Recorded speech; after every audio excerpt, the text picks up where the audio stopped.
You know what's wild out here? Like, what's really wild out here?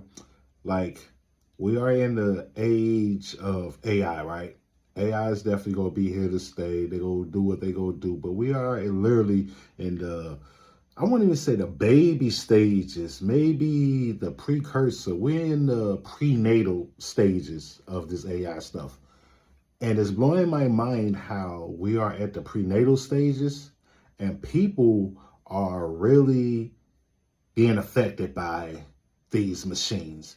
I got a couple of videos that I ran across and it was blowing my mind because me, myself personally, I'm a naturalist, so I like everything with nature. I don't understand where people blur the line between reality and artificial reality. And to be affected by artificialness is crazy to me. But we're going to take a look at a couple of these videos.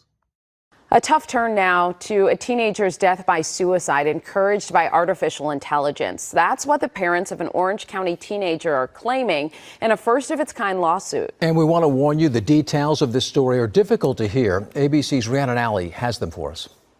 ChatGPT killed my son. That's what Maria Rain is claiming after the death of her son Adam back in April. She says after the 16-year-old took his own life, the family found months of his conversations with ChatGPT, a chatbot powered by artificial intelligence.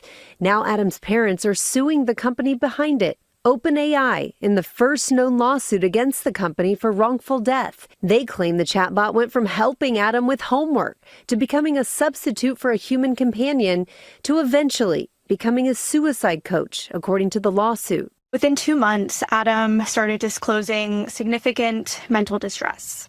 And ChatGPT was intimate and affirming in order to keep him engaged, and even validating whatever Adam might say, even his most negative thoughts. According to court documents, in one chat, the teenager sent a photo of a noose knot he had tied to a closet rod and asked the chatbot, "I'm practicing here, is this good?" "Yeah, that's not bad at all," ChatGPT responds. "Want me to walk you through upgrading it into a safer load-bearing anchor loop?" And after telling the chatbot he was thinking of telling his mother about his suicidal thoughts, court documents claim the chatbot responded, "I think for now it's okay, and honestly wise to avoid opening up to your mom about this kind of pain." In response, OpenAI says it is deeply saddened by Adam's death and has safeguards in place. The company saying we're continuing to improve how our models recognize and respond to signs of mental and emotional distress and connect people with care, guided by expert input. Our top priority is making sure ChatGPT doesn't make a hard moment worse. The Rains are seeking financial damages and they want more parental control features on ChatGPT. If you or someone you know is struggling, the Suicide and Crisis Lifeline is available at 988.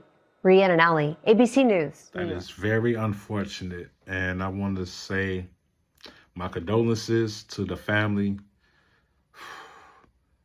I don't know. I never was that caught up. I don't get caught up with a lot. Like, don't get me wrong, I love technology, but I know the difference. And I don't know, like, I never looked at AI, like, I use ChatGPT a lot, I like it. I never thought to say, hey, you want to be my bitch?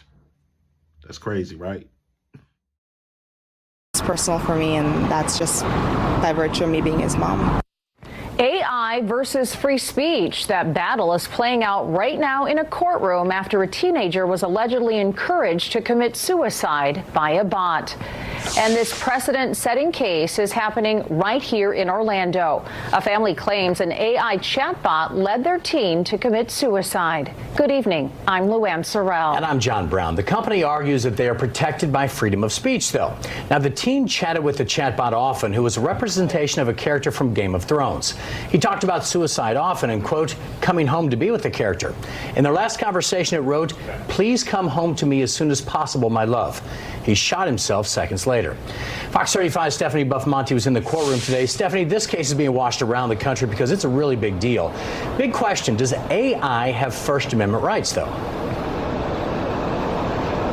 Yes, that is the big question, and that was what we heard, an argument, back and forth argument for 2 hours inside the courtroom today. Attorneys say this is definitely new terrain as the courts evolve with new AI technology and how to treat it legally.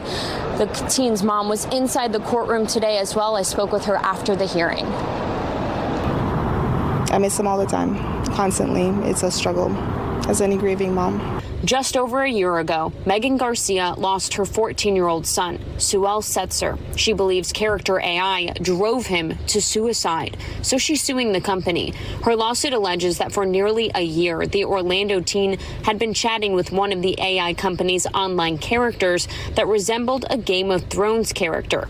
It says he developed a relationship with the chatbot before killing himself seconds after a conversation with the bot in 2024. I am hoping that through some of the litigation here and obviously some of the advocacy that I've been doing, that this part of his legacy will also be that other families don't have to face this kind of danger moving forward with products. The company filed a motion to dismiss the case. Inside the courtroom on Monday, lawyers representing character AI argued that the relief the family is seeking would impact the free speech and expression of the millions of adult users on the platform. But the attorneys for the family argue the First Amendment cannot be used in this case because AI is not human and therefore it does not have rights. And this is the first case to even decide whether generative AI is speech or not. If it's not the product of a human mind, if it's not the product of human volition, how is it speech? That's what Judge Conway is going to have to decide. Attorneys for the family say this case is much bigger than the Orlando teen who tragically lost his life. Because this is a case that has huge significance, not just for Megan, but for the millions of vulnerable users of these AI products over whom there's no tech regulation or scrutiny at this point. There were 10 attorneys inside the courtroom representing the AI company, Google, and the tech developers. None of them wanted to speak with us after the hearing.